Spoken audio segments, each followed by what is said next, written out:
Primeiramente, gostaria de cumprimentar os membros da mesa, extensivamente, né, todos os presentes aqui. Agradeço a presença de todos, querendo ou não.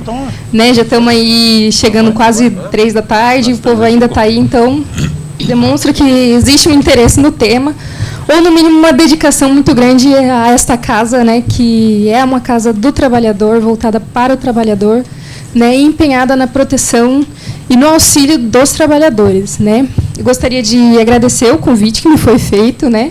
É uma responsabilidade muito grande falar, principalmente da reforma da nova Previdência, né. E quando eu recebi o convite, eu fiquei muito pensativa, né, sobre o que falar na reforma da Previdência. Porque tem tanta coisa mudando, tanta coisa acontecendo, de tanto se fala de certas coisas e se cala em outras, que, querendo ou não, o ideal seria que a gente passasse aqui um dia inteiro só abordando ponto a ponto a mudança. Agora, eu acredito que isso não teria nenhum proveito propriamente para nós que estamos aqui. Precisamos entender, né, como seremos afetados, em que medida isso vai nos afetar. Então, no meu trabalho, né, na minha apresentação, eu procurei pensar aí 8 alterações legislativas que efetivamente vão impactar não só na proteção do trabalhador, mas também nos benefícios previdenciários que esse trabalhador vai vir a receber. Né? Até porque, né, como trabalhadores do setor metalúrgico, né, todos aqui, né, em certa medida, estão sujeitos a condições especiais de trabalho que lhe garantem, né, condições diferenciadas de aposentadoria, né, como é o caso da aposentadoria especial por desenvolvimento de atividade especial, ou seja, de atividade insalubre, né, de pessoas que estão sujeitas a ruídos muito altos, sujeitas a calor, sujeitas a radiação, enfim, diversos fatores que prejudicam mais esse trabalhador e que, por isso, recebe uma atenção especial por parte da legislação. Bom, do que eu vou falar, então? Não vou tocar aqui no assunto do benefício de prestação continuada, nem vou falar aqui dos benefícios rurais que serão alterados, né? Esses 2 tipos de benefícios receberão uma alteração muito grande.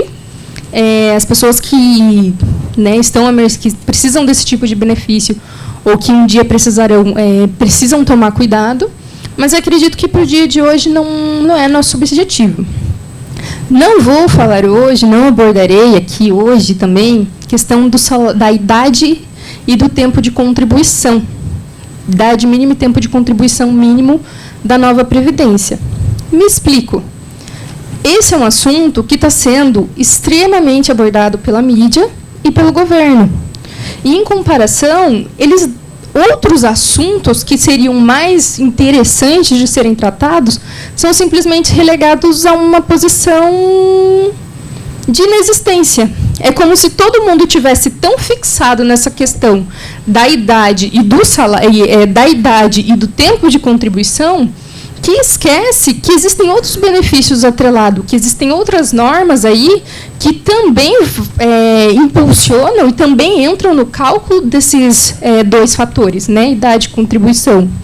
Por exemplo, no sindicato, aqui no âmbito dos metalúrgicos, uma pessoa que tem um PPP que indica insalubridade acima de certos patamares, ela não precisa trabalhar 35 anos, ela trabalha menos atualmente.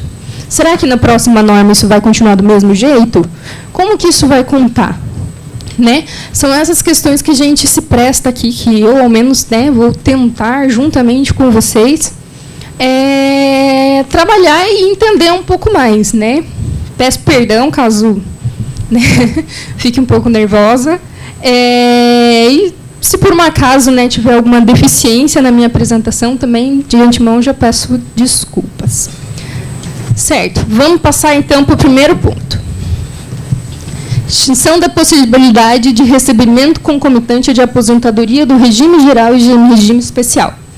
O que significa isso? A primeira coisa que me chamou a atenção no novo projeto de lei foi essa alteração. Por quê? Atualmente, se você é um funcionário público e trabalhou na Previdência Social, e trabalhou no para o regime geral, antes de ser funcionário público, você tem duas opções. Ou você pega uma CTC, que é uma certidão de tempo de contribuição, e leva ela para o seu órgão público, né? E esse tempo que você pagou para a Previdência vai contar lá. Ou você pode manter as duas previdências paralelamente. Ou seja, você pode receber a aposentadoria do regime especial, como funcionário público, e a aposentadoria do regime geral, né? Desde que você contribua para os dois. Essa é a primeira norma que extingue, e eu acredito que ela seja um indicativo muito grande do que está vindo pela frente, né? Do estabelecimento de um regime único de previdência social. Ou seja, de que o cidadão brasileiro ele vai ter apenas, a partir de agora, duas opções. Ou ele está no regime geral, que não será muito bom, ou ele vai estar num regime privado, né, bancário. E, inclusive, no texto do projeto, né, a gente tem aí diversas menções, né, a um regime privado, controlado por bancos, que a pessoa possa escolher que banco vai gerir a previdência dela e tudo mais. O que não é positivo, né? A gente parte de uma Constituição que trata a previdência social como um direito do trabalhador, justamente dando uma preponderância à união dos trabalhadores, esses aspectos mais solidários, né, entre trabalhadores. E quando você parte para essa visão, querendo ou não, você está mudando uma lógica de sistema, né? Passa para mim, né? Aí está aí o texto, o artigo 37 da proposta, alterando o inciso 10 do artigo 37, né? É vedada a percepção simultânea de proventos de aposentadoria do regime próprio de previdência social e de natividade e proventos de aposentadoria do regime geral. Beleza? Próximo. Instituição do caráter contributivo da Previdência Social. Esse aqui é uma outra alteração que a gente precisa tomar muito cuidado. Por quê? Alguém aqui tem algum parente, por um acaso, se aposentou com 15 anos de contribuição e mais de 60 anos de idade e que não estava contribuindo antes, que não estava contribuindo recentemente? Alguém? Tem um ali atrás, dois. Veja, atualmente, por que eu destaco essa questão do caráter contributivo da Previdência Social? O nosso regime, atualmente, ele diz o quê? Quem contribui... nós temos duas normas, que aqui são importantes. A primeira delas é a norma geral, que vale para todo mundo. A aposentadoria ela é paga para o trabalhador, que tem homem 35 anos de contribuição e no mínimo 53 de idade, e mulher com 30 anos de contribuição e 47 anos de idade. Isso é pago independentemente de quando você completou esses 30 anos ou 35 anos. Vamos dizer que, por um acaso, né, o seu pai, quando você nasceu, resolveu contribuir com a Previdência Social. É possível? Não. Né? Existe uma idade mínima. Mas vamos imaginar aqui que isso fosse possível. E o pai de vocês, ou vocês, para o filho de vocês, né, resolveu começar a contribuir com a Previdência Social. E quando essa criança completou 35 anos, você parou de contribuir. E ela continuou não pagando, né, até o momento em que ela completou 53 anos. A partir do momento em que ela completa esses 53 anos, ela pode se dirigir hoje à Previdência Social e pedir aposentadoria. Por quê? Porque ela cumpriu os dois requisitos, né? Ela tem o tempo mínimo, ela tem a idade mínima, ela tem direito ao benefício. É claro, talvez não seja vantajoso, né? Porque a gente fala aí os cálculos feitos pela própria Previdência, muitas das vezes, fazem uma deflação desse salário que, sinceramente, torna ele pouco atrativo, né, para uma aposentadoria. Mas o fato é que acontece, você pode se aposentar. Um outro caso, por exemplo, a outra lei que eu havia mencionado, ela foi criada pelo presidente Lula em 2003, né, que garantiu a todo trabalhador que tivesse pelo menos 15 anos de contribuição, somado no todo, né, 15 anos de contribuição e mais de 60 anos de idade, né, os 65 anos de idade, o direito de se aposentar pela Previdência Social. Aí a gente pode perguntar, doutora, mas pessoas acima de 65 anos de idade têm direito a luas, né? Os idosos que não têm condições de se manter e tudo mais, que estejam em situação de miserabilidade, têm direito a luas, né? Não é uma forma, não é a mesma coisa? Não. Por quê? Porque o LOAS, você é um benefício, primeiro, ele é um benefício de assistência social e não de previdência social. Segundo, o LOAS, de tempos em tempos, esse idoso vai ter que passar por uma análise financeira para provar que ele continua pobre. Ou seja, não é um benefício permanente. Enquanto que a aposentadoria concedida pelo presidente Lula em 2003, ela é de caráter permanente. Ela não passa por revisão, ela não está sujeita a uma benesse do governo. Porque, por exemplo, hoje, o BPC, o LOAS, e outros benefícios que sejam de assistência social, se o governo decidir revogar essa assistência social, né, se ele voltar e dizer atrás, não, a partir de hoje o Brasil não trabalha mais com assistência social. Todas as pessoas que eram beneficiadas por esse tipo de benefício, ela perde, né? E, querendo ou não, isso é uma garantia para o trabalhador. A gente está num cenário de crise e isso tem sido forte. Eu tenho 5 casos que eu agendei aposentadoria, que o processo de aposentadoria está tramitando e o trabalhador está desempregado. Ele está contando com a aposentadoria para começar a receber uma renda. Agora, imagine uma pessoa que chega numa certa idade e já não consegue se inserir no mercado de trabalho, né? Tem um tempo de contribuição, mas não poderá se aposentar porque não está contribuindo. Essa norma ela vem justamente nesse sentido. Por quê? Porque o que vai acontecer se ela for aprovada nos termos em que ela está? O trabalhador, por mais que ele tenha completado o tempo de trabalho, por mais que ele tenha completado o tempo mínimo de trabalho, se ele não estiver contribuindo com a Previdência, ele não terá direito ao benefício. Agora, imagine, você está aumentando aí o tempo de trabalho para 65 anos para homem e 62 para mulher. Quantas pessoas vocês conhecem aqui que com 65 anos ainda estão no mercado de trabalho ou conseguem se alocar no mercado de trabalho? Eu não conheço ninguém. Alguém conhece alguém? Alguém? É muito difícil. Entendeu? Agora imagine você forçar um cidadão, um indivíduo, que já está numa idade considerada avançada para os termos brasileiros, né? Principalmente se a gente considera que a expectativa média de vida do brasileiro é de 80, 85 anos. Ou seja, se a pessoa aí, em tese, aí, com 65, vai ver aí no máximo 20, 25 anos, né? Se ela for conseguir ser longeva. E que vai estar chegando numa faixa etária em que o mercado já não comporta ela, né? Geralmente com 55, 56 anos, o profissional ele tem dificuldade de se colocar no mercado de trabalho e que você vai impor para ele, além disso, que ele, por mais que ele tenha o tempo e a idade, que ele esteja efetivamente contribuindo para a Previdência Social, né, para conseguir se aposentar. Né? Chega a ser um maligno, é uma exigência assim,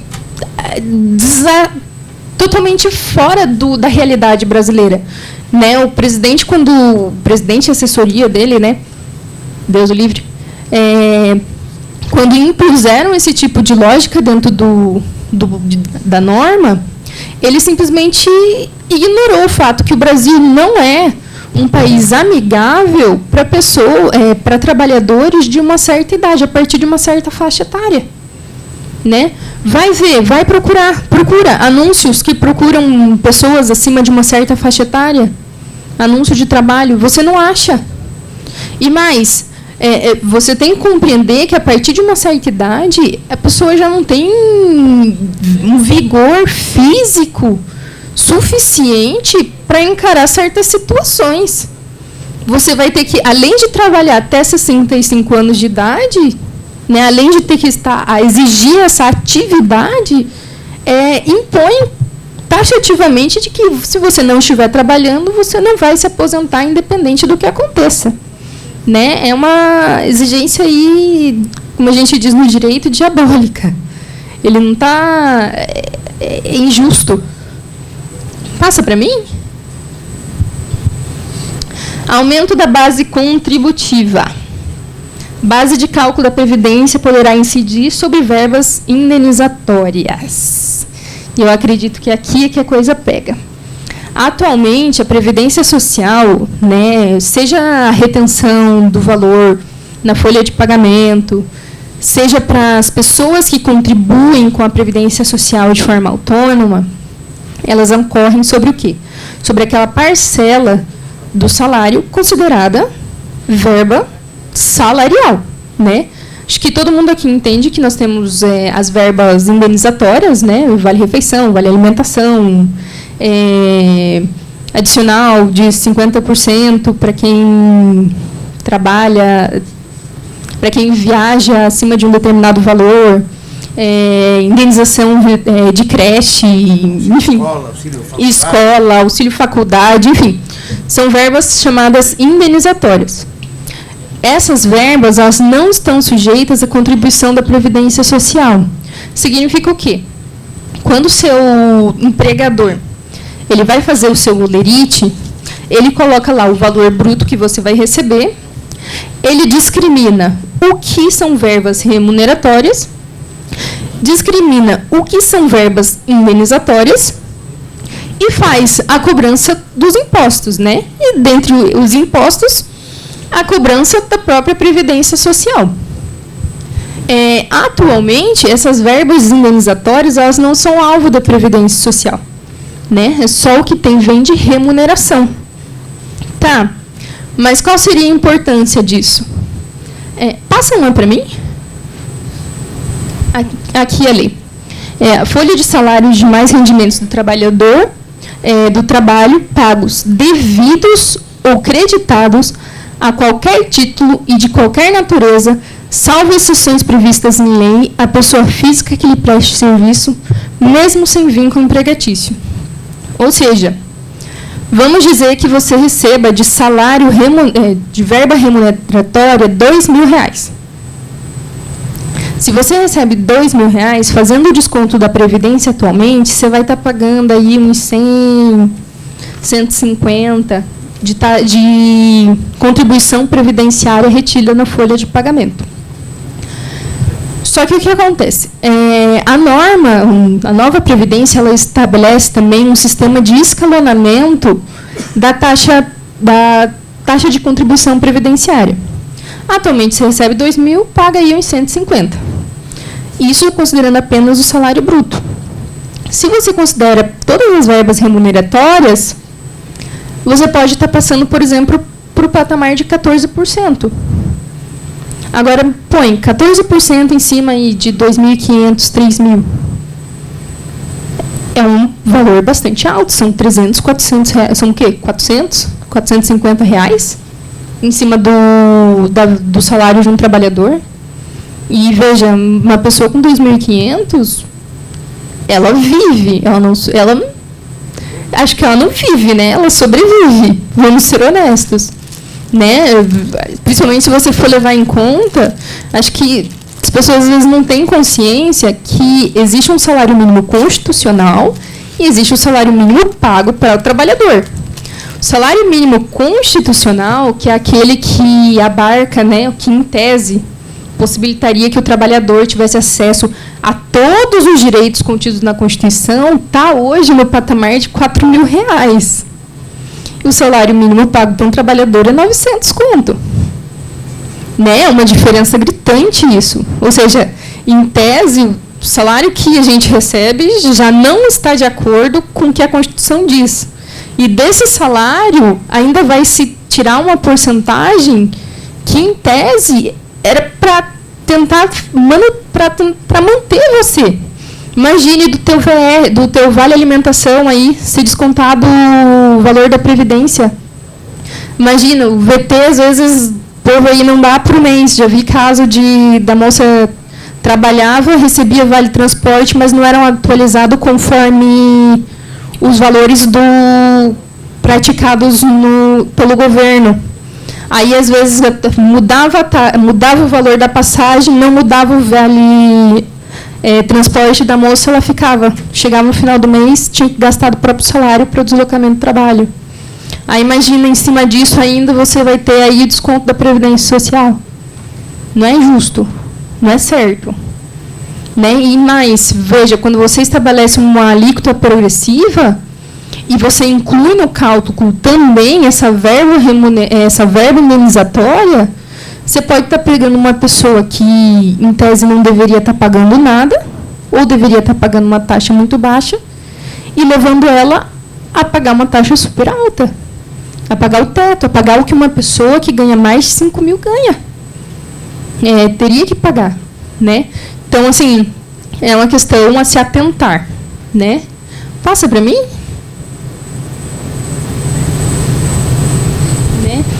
Extinção da utilização de tempo fictício para fins de concessão de benefício.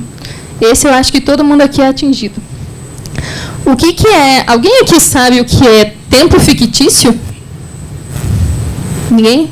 Definição? Tempo fictício?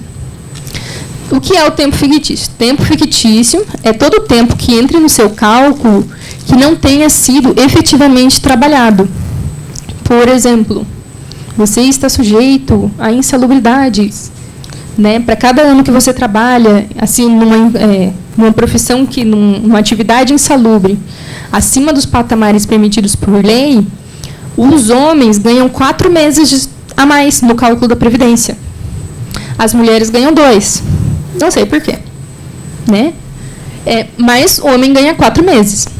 Ou seja, se uma pessoa trabalhou a vida inteira numa condição insalubre, ela não precisa trabalhar 35 anos corridos para se aposentar. Ela se aposenta por menos. Por exemplo, se ela está com 26 anos de trabalho e 10 anos para homem, ele trabalhou em uma atividade insalubre, ele já ganha aí 4 anos fechado. Entendeu? Se ele trabalhou 31 anos e esses 10 anos foram insalubres, independente do momento em que houve, né, ele ganha aí esses 4 anos, fechou o tempo, ele aposenta. Ele só precisa ter idade. E veja, isso é tão cogente, né, tão forte, que às vezes a Previdência nega esse direito ao trabalhador, mas o Judiciário concede isso abertamente. Né? Eu tenho um cliente que ele trabalhava com serralheria e foi reconhecido esse tempo. Né? O processo judicial, previdenciário, geralmente demora um pouco. O dele saiu sentença em 6 meses. Por quê? Porque era uma questão desse tempo fictício, né? Desse tempo de período especial. Aí o que aconteceu? Está em recurso para julgar. Questão de incidência de ajuste monetário, mas ok. E o que acontece? O presidente, ele está fazendo o quê? Ele está extinguindo a aplicação direta disso. Só que de que forma que ele está fazendo isso? Atualmente, esse tempo fictício conta para a auferição do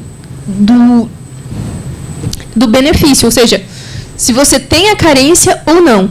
Se você, por exemplo, tem aí 4 anos de PPP, 4 anos que você ganharia como se trabalho em atividade especial, e tem 31 anos de trabalho, esses 4 anos entram para carência. Você faz a conversão e ele entra para carência. E no final o trabalhador vai acabar fazendo o quê? Ele trabalhou 31 anos, 4 anos ele ganhou, aposentou. O governo, o que ele está propondo? Que se altere a forma como essa especialidade é aplicada no benefício. Ele está tirando esse tempo fictício do cálculo da carência. Via de regra, o que isso faz com as pessoas? Você vai ter que trabalhar o tempo mínimo, que atualmente é de 35 anos, né? E a partir do momento em que você ultrapassa esse tempo mínimo, esse período especial que você ganha, ele começa a contar para aqueles 2% que vão ser acrescentados por ano a mais que você trabalha do que o mínimo instituído. Só que, em regra, o que isso faz? Isso acaba com a aposentadoria especial. Por quê? Porque a aposentadoria especial ela é um benefício legal dado para o trabalhador justamente em reconhecimento dos desgastes físicos que essa função dele, que esse trabalho dele causa. Por exemplo, vamos ver um radiologista, trabalha o dia inteiro com radiação. Esse cara vai conseguir trabalhar até os 65 anos em plena saúde com isso? Não vai. Oi. Isso. Não tem condições. Na nova regra, o que vai acontecer? O senhor vai ter que trabalhar o mínimo deles, né? Se não me engano, 20 e tantos anos. Tem os 25. Aí, o que ultrapassar desses 25 na conversão, entra para o acréscimo de 2% no salário. Porque o que acontece? Atualmente não. A nova norma, ela institui o quê? Quando a pessoa completa a idade e o tempo mínimo, ela vai receber apenas 60% da média aritmética de todos os salários. E veja, isso aqui é um ponto interessante. Né? Por que isso é diferente do que está acontecendo hoje? Porque, atualmente, a Previdência faz o quê? Ela pega os seus últimos 5 anos de salário, né? Seleciona os 80% maiores salários, ou seja, os 20% mais baixos, ela descarta. Né? Desses 80%, ela faz a média dos salários, e esse vai ser a média do seu salário de benefício. Vai ser em cima disso que as porcentagens de salário atualmente vão incidir. Agora, querendo ou não, uma pessoa perto de se aposentar, geralmente, né, está numa saúde financeira melhor. Até porque você já tem estabilidade, às vezes já trabalha numa empresa há muito tempo, né, o salário é um pouco melhor. Benefício. Ajuda. No governo, o que ele vai fazer? Ele vai pegar todos os salários que você ganhou na vida. Ou seja, aquele salário baixo, lá em 1900 e bolinha, que o salário mínimo era R$60, vai entrar no cálculo. Só que quando isso entra no cálculo, o que acontece? Isso baixa esse cálculo. E desse cálculo, quando você alcançar o tempo mínimo e a idade mínima, ou seja, 25 anos e 65 anos de idade, ou seja, quando você já tiver pé na cova, entendeu? Você vai conseguir receber apenas 60% dessa média. Agora, vai ser uma média alta? Óbvio que não, gente. Olha, eu estou apostando na Mega Sena já, porque eu já me incluo na norma, então é isso aí, tem jeito. Mas realmente, entendeu? E veja, aí no caso do senhor, como tem esse tempo especial, o senhor trabalharia esses 25 anos. Quando for feita a conversão, já trabalhou. Quando fizer a conversão do período para o período especial, vai aumentar o tempo, certo? Cada ano que o senhor trabalhar, passar desses 25, vai acrescentar 2% na sua média de salário. Então, 60%. Vamos dizer que o senhor trabalhou 26 anos, vai para 62%. 22 anos, 64%, e assim por diante até chegar a 100%. Mas lembrando sempre que o problema não é nem chegar no 100%, é a média que eles usam como base, que vai ser bem menor do que é atualmente. Né? Então, assim, esse é o problema. Por isso eu fiz questão aqui de frisar, porque é aquela... Alguém aqui ouviu falar disso em jornal? Não? Por que será que não? Né? Eu acho assim, existe um... É que nem o povo fala, existe um bode na sala, mas todo mundo está prestando mais atenção na janela. Não, mas E essas são questões que são extremamente importantes, que vão impactar a decisão de quando esse trabalhador vai se aposentar, e ninguém fala disso. Ninguém fala em momento algum. Né? Uma outra questão, antes da gente passar para frente, que acho que seja interessante comentar. A desvinculação do salário mínimo. E não só isso, a desvinculação do salário de aposentadoria do salário mínimo. E mais do que isso, a desvinculação do reajuste desse salário. Por que eu falo isso? Porque, em princípio, os trabalhadores, quando eles aposentarem, eles vão ter, pelo menos, direito a um salário mínimo da época da aposentadoria. Se mais para frente o salário mínimo aumenta, o salário mínimo aumentar, o seu salário de benefício não vai aumentar junto. Ou seja, vai existir sim a real possibilidade de que esses trabalhadores recebam menos que um salário mínimo. E mais do que isso, você tem que olhar em perspectiva. Em 2009, o salário mínimo era R$500. Era 500, não, era R$498. Atualmente, 2019, 10 anos depois, o salário mínimo é R$998. Ou seja, significa que aquele poder de compra que R$498 tinham lá em 2009, teve um decréscimo de 50%. Agora, projeta isso para frente. Vamos dizer que você se aposente hoje com R$1.000. Daqui a 10 anos, o seu dinheiro, os seus R$1.000, vão ter um poder de compra de 50%, de 500. Veja, quando uma pessoa se aposenta, a Previdência estima que ela vai ter uma média de sobrevida aí de 28 anos. Você vai estar chegando aí nos 28 anos com quase um quarto do poder de compra do seu salário. E você não vai ter direito a um salário mínimo da época. Porque atualmente é assim. Seu salário ficou menor que o mínimo, o governo te garante o mínimo. Pela nova regra, não.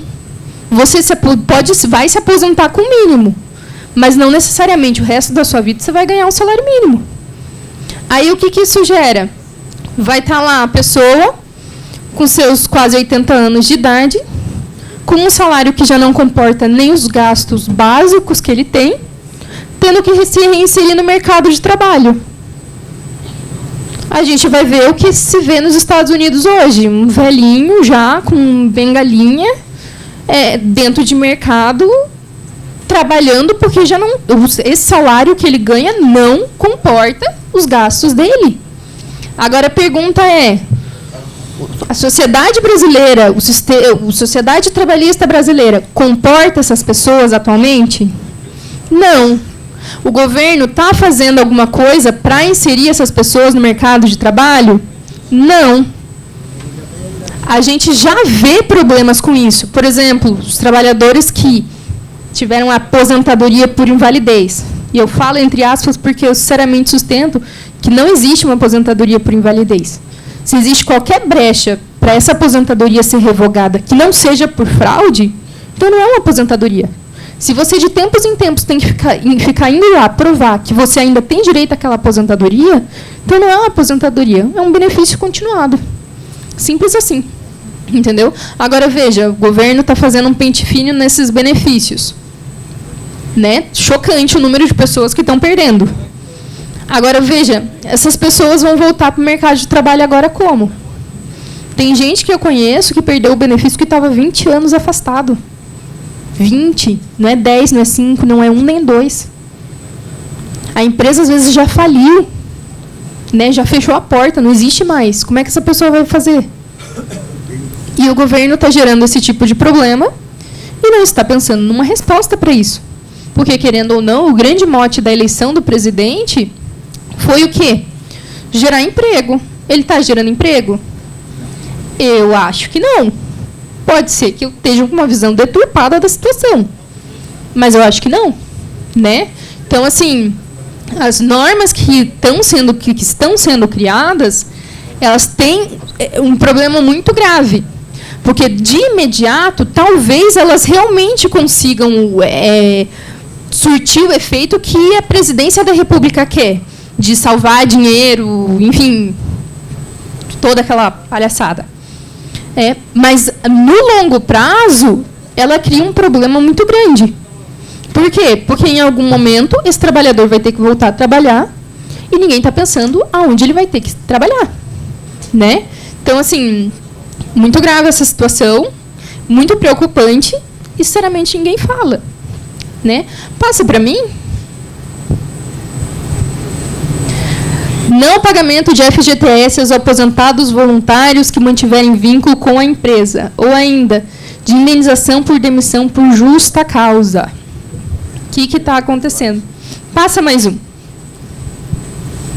Nessa aqui, eu gostaria de pedir a ajuda de todos vocês, que vocês lessem o artigo e lessem o que vem depois, né? A gente vai dar uma pensada antes e depois eu dou a minha explicação, certo? Dando sim, dar um... Acho que já tiraram, né? Já não vai... Eles retiraram parcialmente. Parcialmente. A questão do FGTS ainda se manteve. Eu também entendi que tinham tirado. Pelo projeto atual, essa parte do FGTS ainda aparece lá. E por mais que digam, veja bem, por mais que tenham dito que tenham tirado, para mim, juridicamente, conta o que está no papel. Se no projeto ainda aparece, para mim, ainda está valendo. Né? É que nem contrato. Está escrito? Não está. Então não vale. Simples assim. Né? Então, agora passa um para frente. Certo. Esse é o artigo 7º da Constituição. Ele não está sendo alterado. Peço que, por gentileza, vocês leiam.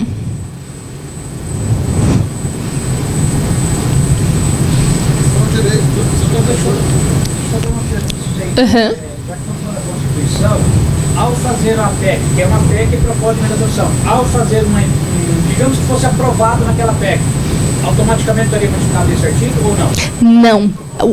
O problema aqui, né, eu já me adianto, ele não é propriamente de alteração de uma norma anterior. Né? Eles começaram a alterar a Constituição a partir aí do artigo 40 em diante. Essa não muda. O problema aqui é outro. Quando pedirem... Agora vamos para a primeira pergunta.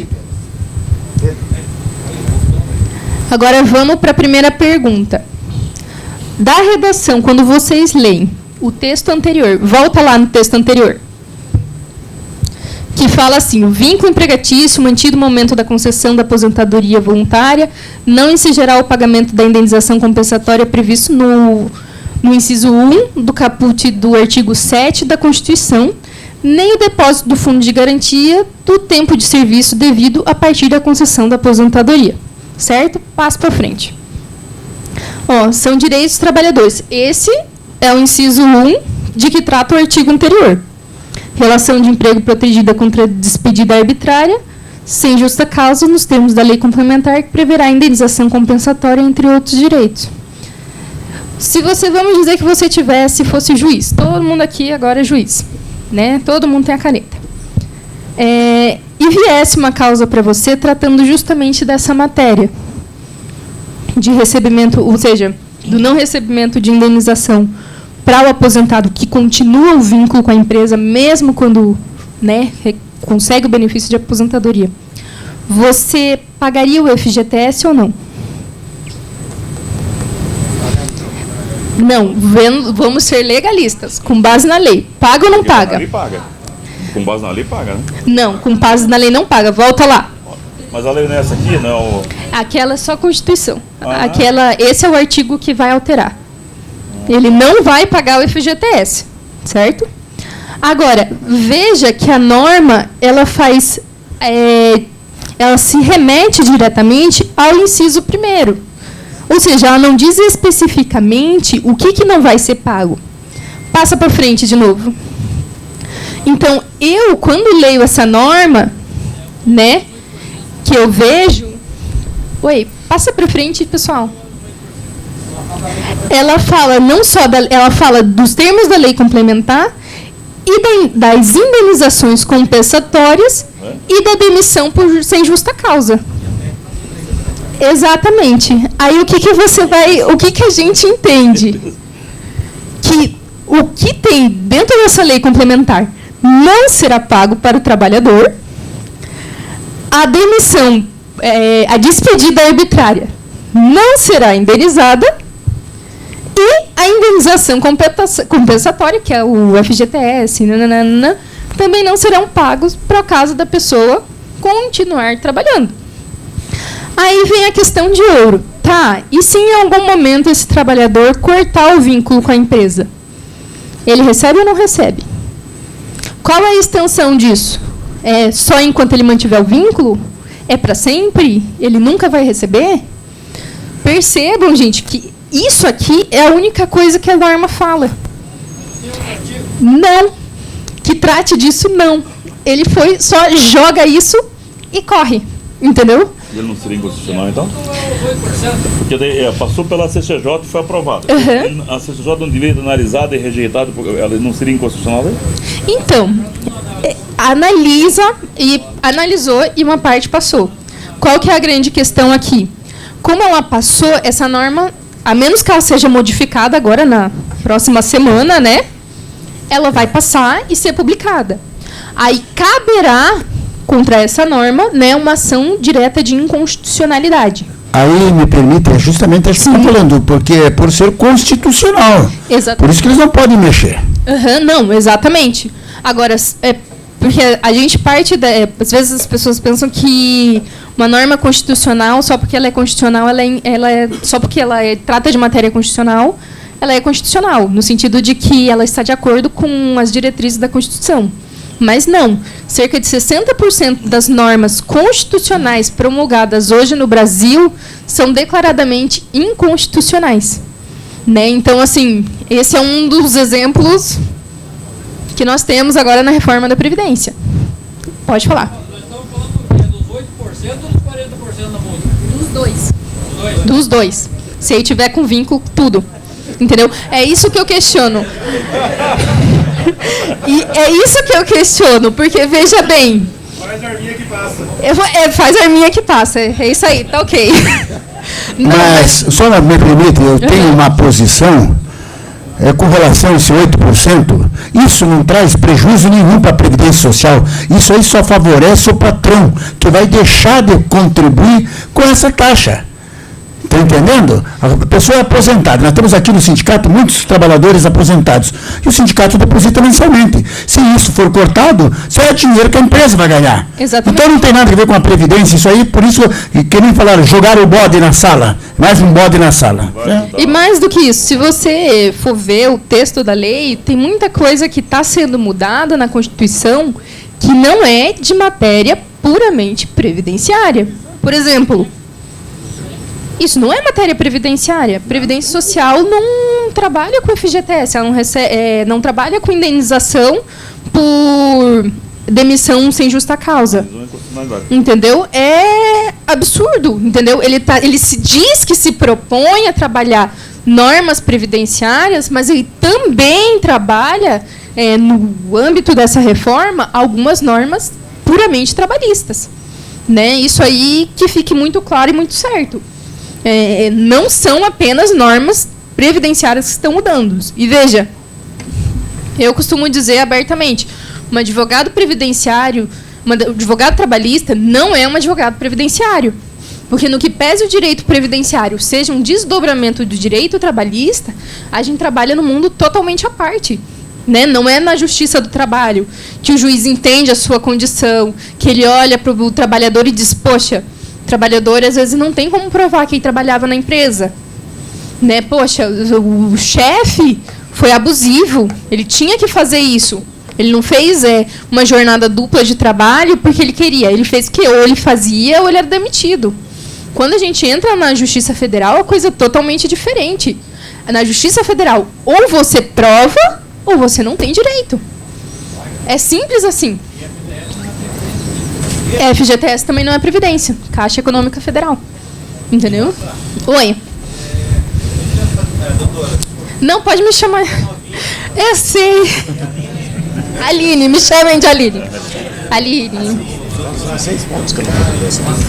Deixa lá o microfone, veja lá.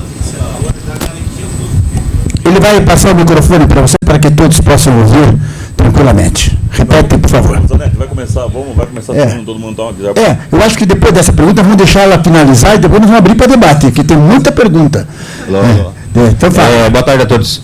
Doutora, o negócio é o seguinte, a gente tem os acordos coletivos com as empresas, que garante todos os direitos.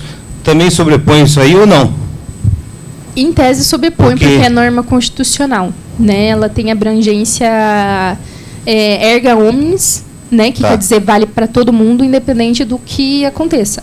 O que vai acontecer é o seguinte, a gente fala que quando existe uma alteração constitucional e ela é legítima e constitucional, no sentido de que ela está respeitando todos os parâmetros e bases da Constituição, que toda norma, contrato, acordo e etc., vai passar por um filtro constitucional. Aquela parte que está de acordo com a nova Constituição é mantida. O que não está de acordo com a Constituição vai acontecer de duas uma. Ou ele cai, né, e para de valer, ou, né, ele vai passar por um sopesamento constitucional a fim de se adequar. Tudo depende do tipo de incompatibilidade que tem com a norma. Obrigado. Nada. Pra frente. Então pode continuar. Então nós vamos deixar as perguntas no término da oratória delas. Daí vamos escrever, em vez de 3, vamos abrir para 10. Eita. Bem democrático. Passa para frente. Isso. Mudança na forma de aposentadoria do trabalhador de atividade especial. Como é que funciona hoje em dia a aposentadoria do trabalhador especial? Né, você tem os tipos de insalubridade. Alguns tipos de insalubridade te garantem aí uma aposentadoria com 30, 25 anos. E tem alguns tipos de insalubridade que eles são mais graves, que dão ao trabalhador o direito a uma patamarização dessa aposentadoria. Tem gente, por exemplo, que, caso do radiologista, né, ele não aposenta, ele já, de regra, não aposenta com 35 anos, né? Ele aposenta com 15. Dependendo da forma como ele trabalhava com 25, dependendo da forma como ele trabalhava, 15. Né? Tudo dependendo do risco que está sendo imposto a esse trabalhador. Ou seja, a partir do momento que ele completou o tempo mínimo, não necessariamente a idade, né, ele tem direito a essa aposentadoria. Né? Por exemplo, outro exemplo, professor. Professor, devido, né, crianças não são pessoas simpáticas, eles aposentam com 25 anos de trabalho, né? Afinal de contas, principalmente professor aí de ensino médio fundamental, é uma balbúrdia aí, não tem condições, né? Essa pessoa se aposenta com 25 anos de trabalho. Isso sem PPP, sem necessidade. Esse enquadramento ele é feito diretamente. Se na sua carteira de trabalho tem dizendo, é professor de ensino fundamental, você já tem automaticamente direito a esse enquadramento. Certo? Porque isso já decorre de uma presunção de que esse trabalho oferece risco e de que essa pessoa já está enquadrada, né? Não há necessidade de fazer prova de mais nada. Certo? A Constituição, a nova Previdência, altera isso também. Passa para mim? Ela estabelece o seguinte, assim é como é atualmente, né? A Iene que fala, mas pode passar mais um. Oi. Mais um. Aqui. Não, aí. Ele faz um sistema de pontuação, muito parecido com esse sistema da nova regra do 85-95. Agora, o que vai acontecer? Você vai somar a idade e ao seu tempo, a idade e o seu tempo de trabalho. Se você tiver 66 pontos de idade mais tempo de trabalho e tiver 15 anos de trabalho com trabalho especial, ou seja, em que você foi submetido a algum tipo de risco, insalubridade, enfim, você vai conseguir você vai entrar dentro de um patamar de aposentadoria. Só que isso é gradual. Ele estabelece esses patamares, mas eles não especificam diretamente se o tipo de risco ao qual cada um vai estar ligado. Mas, assim, o que importa disso aqui, o ponto principal é o quê? Não é mais esse trabalhador que está sujeito à insalubridade, ele não mais tem diretamente direito ao benefício. Ele vai ter que ter uma pontuação mínima e um tempo mínimo de exposição de trabalho em atividade especial para conseguir essa aposentadoria especial. Agora, qual é a grande questão? Por exemplo, hoje em dia, na regra do 85-95, que atualmente já é 86-96, muita gente já não, que tem o tempo mínimo da Previdência e já tem a idade mínima não se enquadra nessa norma. E mais do que isso, para você conseguir se aposentar antes como especial, você vai ter que cumprir 2 requisitos. Não é simplesmente ter o tempo e a idade, ter a somatória de pontos. É você ter um tempo mínimo de trabalho efetivamente especial. Ou seja, vamos dizer que você trabalhou aí só 5 anos com uma determinada insalubridade. Por mais que você some a pontuação, você não tem direito à aposentadoria especial, ou seja, você não vai aposentar antes. Entendeu? Agora, para você somar 66 pontos, geralmente você vai ter o que aí? 50 anos de idade, 50 e poucos. Eu queria chamar a atenção, não sei se vocês entenderam essa parte, é bom entender esses pontos que estão falando. Ela falou que parecido com 85 e 95. 66 pontos, ela está falando agora. É idade e tempo de serviço. E depois mais o tempo de efetivo, tá? Para não fazer. E a maioria aqui gostaria de se aposentar especial, e quase a maioria aqui tem direito do especial. Então, essa aí é muito importante. Essa pontuação, isso aí, nessa situação. Você vai ter que verificar. Agora. Oi. Encaixaria no ponto 3. Exato. Hoje o ponto primeiro é para quem com 15 anos. Veja lá, fale lá. 10 segundos. Então, Darley. Você está feio. Oi, agora sim. Olha, ali o primeiro ponto é para 15 anos de aposentadoria especial com 15 anos. Nós, metalúrgicos, não se encaixamos nessa, nem na de 20. Nós encaixamos na de 25, aí seja o pintor, seja o soldador. Então, teria que ter 86 pontos. Se pega 25 menos 86, é fácil a conta, né? Exatamente. E veja, você tem que primeiro se enquadrar nesse benefício, nessa norma, para depois você ter direito à conversão do tempo especial em tempo normal. Agora, veja, atualmente o que acontece? E isso chega a ser muito estranho. Porque a Previdência, se no seu PPP, no PPP ele vem lá uma areazinha dizendo a que insalubridades você teve exposto para cada período de trabalho que você teve, né? Principalmente se você muda de cargo, vem as especificações. E no PPP vem uma perguntinha. EPI eficaz? Sim? Não? Não, geralmente não é. Vamos ser honestos. Mas a empresa, 90% das empresas, põe o quê? Põe sim. Sim. A partir do momento, para a Previdência Social, ou seja, eu estou falando aqui processo administrativo, não processo judicial, né? Se a empresa coloca que o EPI é eficaz, então, em tese, você anulou a fonte de insalubridade. Então, você se desenquadrou do regime especial. Ou seja, você não tem direito, não conta, por mais que você tenha trabalhado numa profissão que tem risco, se o EPI é eficaz, ele não considera aquele período especial. Ou seja, para a Previdência Social, no processo administrativo, não entra, esse tempo não vai entrar nesse computo de 25, 20 e 15 anos. Entende? Ou seja, você já tem atualmente uma grande dificuldade, pelo menos na via administrativa, de fazer o reconhecimento desse trabalho. né? Na via judicial, você tem outros problemas. Por exemplo, se você... Para ruído, nem tanto. Mas, por exemplo, para risco ergométrico.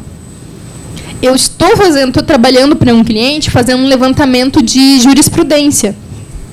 E no PPP dele tinha essa questão do risco ergométrico. E eu fui fazer um levantamento dos últimos 5 anos, qual foi a jurisprudência do TRF4, né, do Tribunal Regional Federal, 4ª Região, Rio Grande do Sul, que é o que atende o Estado do Paraná, sobre como ele tem entendido essa questão do risco ergométrico. Ele, quando aparece no PPP, ele dá direito a... Ele é considerado atividade especial, ele não é considerado atividade especial. E, por incrível que pareça, eu só achei 3 julgados. E nos 3, o juiz saiu meio que de revesgueio e evitou a questão. Aí você pensa, como é que você vai lidar com isso? Numa norma que já não está sendo boa, em perspectivas que já não são favoráveis ao trabalhador, um judiciário que evita entrar em certos assuntos. E veja, eu fui atrás, eu fui ler a inicial. E na inicial, o advogado perguntou objetivamente esse ponto. E o juiz deu um jeito de se livrar do problema e passar reto. Se esquivou. Olha, pensa. E não é dado. Atualmente, nenhum processo, nos últimos 5 anos, o TRF4 não concedeu nenhum benefício por risco ergométrico. E isso aparece no PPP. Né? Isso a Previdência, na norma, aparece lá. Agora, ninguém considera. E na própria Previdência, eu também tive procurando, né, julgados, a própria Previdência Social também não entra nessa questão. Aí você pensa, o que você faz? Entendeu? Esse período teve risco? Teve. Legalmente existe? Existe. Mas se o juiz puder fugir da questão, ele vai fugir da questão. E a partir do momento que ele foge dessa questão, ele prejudica todo mundo que se enquadra naquela questão. Por quê? Porque ele não dá uma resposta. Se não é jurisprudência, não vale. Não te ajuda. E esse é um dos grandes problemas também no direito do trabalho. Por quê? Porque a maioria dos trabalhadores termina o processo em acordo. E se fez acordo e não foi julgado, não é jurisprudência. Se não é jurisprudência, não é extensível a todos os outros trabalhadores. Entende? Então, assim, é uma questão bem drástica, porque a Previdência ela tenta, no máximo, ou ao máximo, não reconhecer essas questões, né, principalmente no que se refere à insalubridade, e o Judiciário, muitas das vezes, né, se exime de dar respostas, né, para as questões apresentadas. 2 avisos paroquiais. Sandero BDE 3705 e o Ford Fiesta ATB 0948, o pneu furou lá, para tirar lá, inventa. Então, pode prosseguir. Prosseguindo, doutora. Passa para frente, para mim.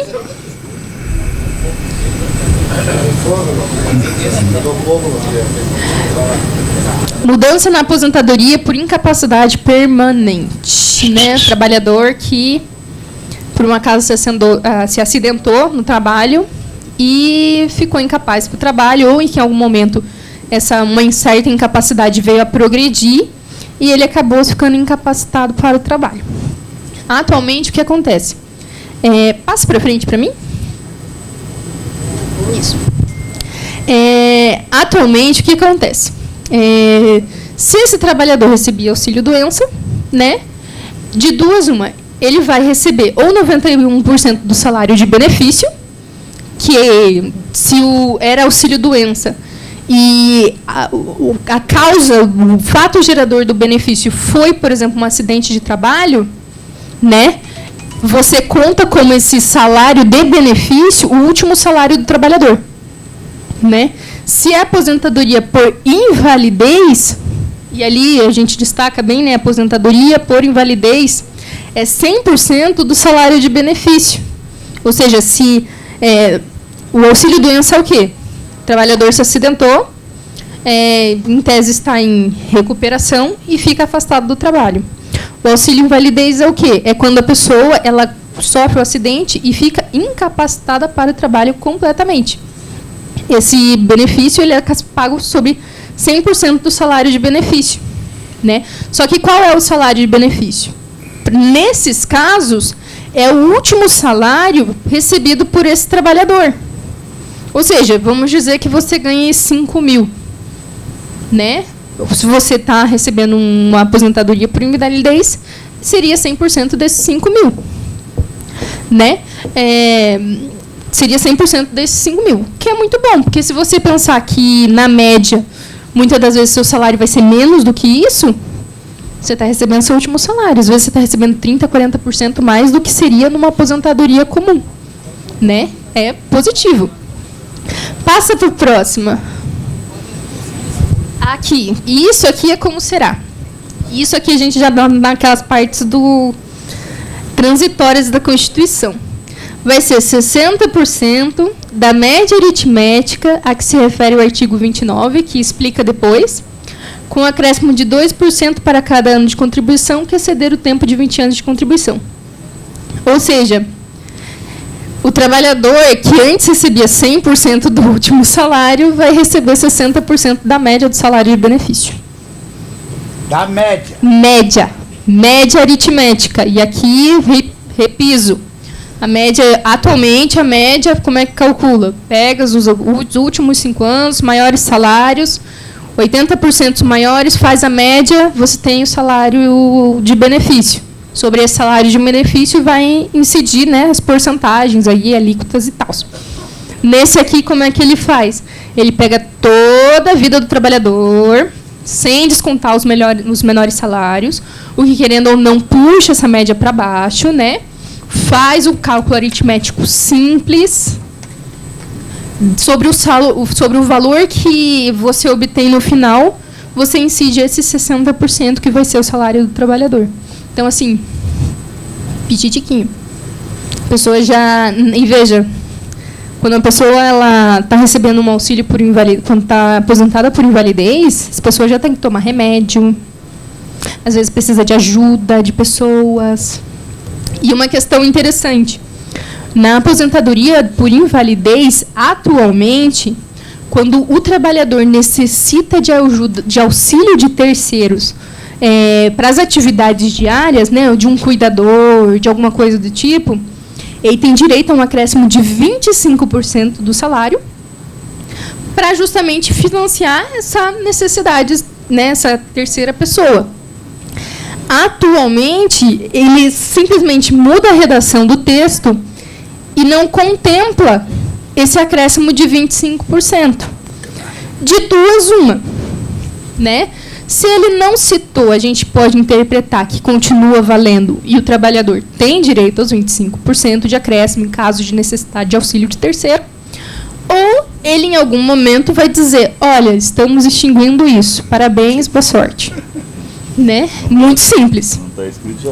Não está escrito porque, assim, em tese, em matéria constitucional, quando você não fala, né, e você faz o filtro, essa norma continua vigindo, né? Tanto é que a gente tem uns 4 processos correndo no Supremo Tribunal Federal, justamente porque de normas constitucionais, de quando veio a Constituição de 88, algumas normas, elas tinham basicamente a mesma redação que uma norma constitucional anterior. Mas uma parte, ela não citou nem revogou. Então, se discute se essa parte que nem foi citada, né, que nem foi acrescida na nova norma, nem foi revogada pela norma anterior, pela nova norma, se ela continua ou não valendo. E aqui a gente vai ter justamente esse problema. A nova norma que vem regular essa matéria não cita esses 25%. Então, ou ele vai continuar, quando fizer essa filtragem constitucional, ele vai continuar valendo, ou, em algum momento, ele vai dizer que isso extingue e isso sai do ordenamento jurídico. Né? De momento, isso não é citado em momento algum. Em momento algum se fala de revogação absoluta e completa de todas as normas anteriores. Então, assim, estamos num limbo jurídico. Né? E veja, quando a gente estuda direito, a gente percebe que a gente vive em mais limbos jurídicos do que propriamente zonas claras e bem definidas. E esse aqui é um exemplo disso. Né? Passa para frente para mim.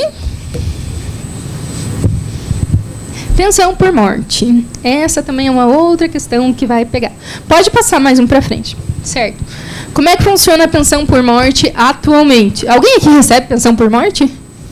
De companheiro, companheira? Alguém morreu e está recebendo? Não. O que é pensão por morte? Pensão por morte é quando se o seu companheiro, companheira vier a falecer e ele contribui, ó, temos um lá, isso aí. Contribui para a Previdência Social, a Previdência entende, né, que você era um dependente, mesmo que você trabalhe, que você era um dependente financeiro daquela pessoa. Por quê? Porque a renda da casa, da família, né, os gastos daquele casal, daquela família, elas dependiam do salário daquelas duas pessoas. E como dependia, você entende, e também por uma questão até antiquada hoje em dia, né, que antigamente a mulher não trabalhava. Então, quando o marido morria, o salário dela, a forma que ela ia se manter, justamente essa pensão. O que acontece hoje em dia? A pessoa, quando esse trabalhador falece, a Previdência paga para o companheiro ou companheira sobrevivente um salário de benefício. Antigamente, isso funcionava como? Né? Antes da instituição dessa nova norma aqui. Esta aí é a 664 e 665. Vocês se lembram que nós fomos bastante nas empresas. Isso aí. Paramos a BR, paramos tudo por causa disso aí. Esse presente a Dilma nos deu no dia 28 de dezembro, no que ela foi reeleita. Exato. E veja bem, como é que acontecia antes da introdução dessa norma? O companheiro, companheira, morreu, o outro, no máximo 30 dias, dava entrada no pedido de pensão pela Previdência, e a Previdência pagava diretamente a essa pessoa, né, o salário que o decujas, né, que a pessoa que faleceu, receberia caso estivesse aposentada. E isso para o resto da vida. Né? Ou seja, aquele velhinho simpático que casou com uma menininha de 15 anos, faleceu, essa menininha aí ia receber a pensão dele pro resto da vida. Normal. Quem é o Pedro? Deixa quieto. Aí o que aconteceu? A presidente Dilma, como, né, o Zanetti e os companheiros aqui muito bem destacaram, mudou essa norma. Né? E atualmente nós temos, como uma forma simplificada de explicar isso, essa belíssima tabela. Né? Idade do dependente na data do óbito. Ou seja, o pagamento dessa pensão, ele continua sendo o valor do salário que esse trabalhador receberia caso tivesse aposentado. Agora você tem uma dosimetria do tempo que essa pessoa receberia. Se o companheiro ou companheira tinha menos de 21 anos quando aconteceu o falecimento da pessoa que trabalhava, né, do segurado da Previdência Social, ela vai receber, no máximo, por 3 anos, este salário de pensão por morte. Outra coisa, pode ser menor esse tempo. Por exemplo, vamos dizer que essa pessoa de 21 anos esteja trabalhando ou esteja fazendo uma faculdade e esteja em vias de concluir o curso, né? Eles podem fazer a dosimetria para que seja menos, né? Até porque se entende que essa pessoa em algum momento vai voltar ao mercado de trabalho e vai conseguir se alocar e já não mais vai depender deste salário. Se a pessoa tinha entre 21 e 26 anos, por 6 anos, vai receber por 6 anos. E assim por diante. 27, entre 27 e 29, 10 anos. Não sei porque entre 27 e 29 e 10 anos, mas ok. 30 e 40, 15 anos. 41 e 43, 20 anos. E acima de 44 anos de idade, né, a pensão se tornava vitalícia. Até porque você viveu na dependência daquele salário por toda a sua vida. Com 44 anos, a dificuldade de você se reinserir no mercado de trabalho é muito alta. Então, o governo optou por manter vitaliciamente, né? Mais um aviso paroquial, bem rapidinho, que ele tem que ir no médico. ABM 1632. Não falaram a marca do carro. ABM 1632. Ok, já apareceu. Continuando. Então. Apareceu 2 donos. Eita. É compartilhado. É carro e sociedade. Então, e foi feita essa tabela pela presidenta Dilma, né? Passa para frente para mim. O presidente Bolsonaro, ele parte já de uma proposta diferente. Que o cônjuge sobrevivente, né, companheiro ou companheira, seja ele casado ou não, vai receber no máximo 50% do que do que o segurado receberia caso estivesse aposentado. Vamos dizer que ele faleceu aí com 26 anos de trabalho e 47 de idade. Você vai fazer o cálculo proporcional e vai pagar 50% para essa pessoa. Passa para mim. Tem que mudar, isso quer dizer. Isso. 50%. Agora, se esse companheira sobrevivente, né, tiver, por um acaso, filhos, o governo acrescenta uma cota de 10% para cada outro dependente que o falecido teria. Quais são as principais mudanças aqui? Primeiro, que o cônjuge sobrevivente ele tem direito a apenas 50%. No regime anterior, ele teria direito a exatamente a quantia do salário de benefício que o trabalhador receberia caso tivesse aposentado. Uma outra mudança. Na norma atualmente vigente, né, que será anterior futuramente, quando você tem esse salário integral, se existe outros dependentes, como, por exemplo, filhos, o trabalhador tinha filhos, a esposa recebe uma porcentagem, o filho recebe outra porcentagem. Quando o filho vira de maior, ou seja, ele ultrapassa a barreira dos 18 anos, esse salário, essa porcentagem que era recebida pelo filho, passa para o cônjuge sobrevivente e ele mantém durante todo o período de que ele vai gozar esse benefício. Certo? Aqui, o que a gente tem ali, ó? Então, no máximo 100%, nananai. Tá. As cotas por dependente cessarão com a perda dessa qualidade e não serão reversíveis aos demais dependentes, preservando o valor de 100% da pensão por morte quando o número de dependentes remanescentes for igual ou superior a 5. Vamos dizer que faleceu o pai e a mulher tinha 3 filhos. Ela recebe 50%, cada um dos filhos vai receber 10%, totalizando 80% do salário que esse trabalhador teria se ele tivesse aposentado. Filho mais velho completou 18 anos. A família vai receber 70% apenas desse salário de benefício. Segundo filho do meio, completou 18 anos. A família vai receber 60% do salário de benefício. O caçula completou 18 anos. Fica os 50%. Ou seja, você vai ter um decréscimo gradual desse valor. Por quê? Porque o filho vai crescer. Ele vai sair, ele vai perder a qualidade de dependente em algum momento. E mesmo que ele não perca de fato, juridicamente, com 24 anos, cessa-se todo e qualquer benefício. Ele já não é dependente. Tanto é que ele tem que passar a fazer a própria declaração do imposto de renda. Né? Você não pode mais constar no imposto de renda do seu pai se você tem mais de 24 anos de idade. Aqui a gente tem... E aqui ele coloca uma exceção de que vai continuar... A família continuará recebendo os 100% do benefício no caso em que, mesmo após esses dependentes ficarem maiores de idade, restarem 5 pessoas, né, no grupo familiar. Esse caso abarca quem especificamente?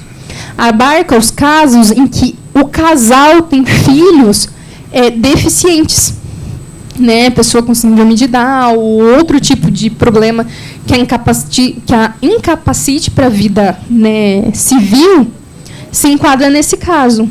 Mas todo e qualquer outro caso se enquadra na norma geral, que seria o quê? 50% para o cônjuge sobrevivente e Se tiverem filhos de menor, 10% para cada um no máximo, perdendo esse benefício assim que essa criança completa 18 anos de idade.